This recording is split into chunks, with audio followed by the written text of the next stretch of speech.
আপনাদের অভিমান থেকে হয়তো আপনারা এটা বলেন, এবং আমরা এই অভিমানের প্রতি আমাদের অনুরাগ রয়েছে, আমরা এই অভিমানের প্রতি সংবেদনশীল।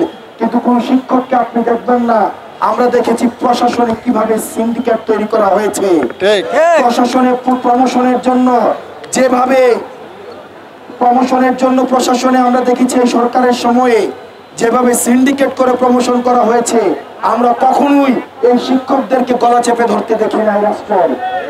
আমরা তাদের এই অ্যাক্টিভিটির প্রতি আমরা সম্মান জানাইয়া রাষ্ট্রের কাছে আমরা অনুরোধ করতে চাই, আপনারা দ্রুততম সময়ের মধ্যে বাড়ি ভাড়া 20% করতে অবশ্যই হবে।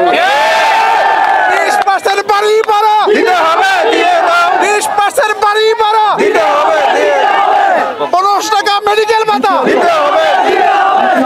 এখন মার্কেট আরো বাড়াই দিতে হবে। দ্বিতীয়ত দেখেন, আপনারা 1500 টাকা চিকিৎসা, মেডিকেল ভাতা 1500 টাকা। আপনি যদি একটা রিপোর্ট আমাদের 500 টাকা দেয় একটা, আমি বলতেছি আপনাদের চাওয়াটা কত কম।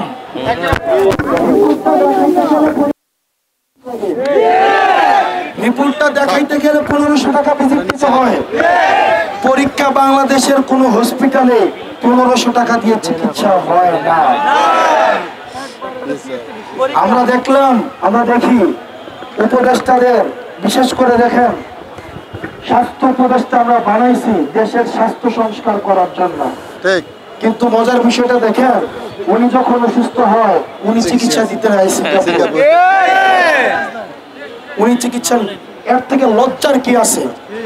উচিত ছিল আমার জনগণ যতক্ষণ না পর্যন্ত সুচিকিৎসা পাচ্ছে, আমার জনগণ যে চিকিৎসা ব্যবস্থায় চিকিৎসা নিচ্ছে, আমি যেহেতু এই চিকিৎসার দায়িত্বে রয়েছি, আমি অবশ্যই ওই চিকিৎসা কার্যক্রমের আমি নিজে অংশ হব। কিন্তু আমরা দেখলাম নির্লজ্জার মতো তারা সিঙ্গাপুরে চিকিৎসা নিতে যায়, নির্লজ্জার মতো তারা বিদেশে চেক আপ করাইতে যায়। তাদেরকে 1500 টাকা দিয়ে বাধ্য করেন। সরকারি চাকরিজীবী যারা যারা রয়েছে, ফার্স্ট ক্লাস চাকরি করে যারা মন্ত্রী রয়েছে, তাদের জন্য নিয়ম করে দেন, তারা বিদেশে চিকিৎসা নিতে চাইতে পারবে না, সরকারি হসপিটালে চিকিৎসা নিতে হবে। তাহলে যে 1500 টাকা আমরা যেটা দাবি করছি, তাহলে আমরা সেটাই মেনে নেব। আর যদি আপনি চিকিৎসা ব্যবস্থার উন্নতি করবেন না, নিজে যাবেন বিদেশে চিকিৎসা নিতে, নিজে যাবেন আমেরিকাতে রুটিন বডি চেক আপ করাইতে, নিজে যাবেন সিঙ্গাপুরে বডি চেক আপ করাইতে, আর আমাকে দিবেন 500 টাকা, এই রাষ্ট্রীয় মুনাফিকে আমরা বাইরে নিব না। প্রিয় শিক্ষক সমাজ, যতক্ষণ পর্যন্ত না এই আপনাদের দাবিকৃত চিকিৎসা ভাতা এবং বাড়ি ভাতা আপনাদের যতক্ষণ না পর্যন্ত এই মুনাফিক অন্তর্বর্তী সরকার মেনে না নেবে, ততক্ষণ পর্যন্ত আমরা রাজপথ ছাড়বেন না। এটা কোন রাষ্ট্রের কাছ থেকে কোনো ভিক্ষা নয়, রাষ্ট্রের কাছ থেকে কোনো আপনারা অনুদান চাচ্ছেন না, এটা রাষ্ট্রের কাছ থেকে আপনাদের অধিকার।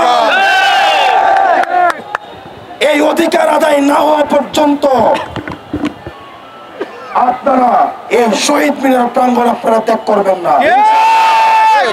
রাষ্ট্র সমতা নিশ্চিত করতে ব্যর্থ হয়েছে।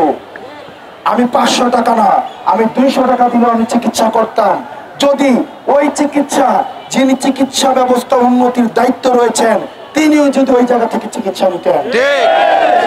আমি রাষ্ট্রের এই অসাম্য আমি মেনে নিব না। রাষ্ট্র সমতা নিশ্চিত করতে হবে, রাষ্ট্র ন্যায্যতা নিশ্চিত করতে হবে, রাষ্ট্র অধিকার নিশ্চিত করতে হবে। প্রিয় শিক্ষক সমাজ, জাতীয় নাগরিক পার্টির পক্ষ থেকে আমরা দৃঢ় কণ্ঠে আপনাদের দাবির সাথে আমরা সমর্থন জ্ঞাপন করছি, এবং যত ধরনের আপনাদেরকে সহায়তা করা যায় আমাদের জায়গা থেকে আপনাদের এই নৈতিক দাবির প্রতি দাবি পূরণ হওয়া পর্যন্ত আমরা উচ্চ পর্যায়ে যেভাবে আপনাদেরকে সহায়তা করেছি, ঠিক একইভাবে আপনাদের এই নৈতিক দাবি পূরণ না হওয়া পর্যন্ত আমরা আপনাদের প্রতি আমাদের সমর্থন অব্যাহত থাকবে। ইনকিলাব ইনকিলাব জিন্দাবাদ জিন্দাবাদ, ইনকিলাব ইনকিলাব জিন্দাবাদ জিন্দাবাদ।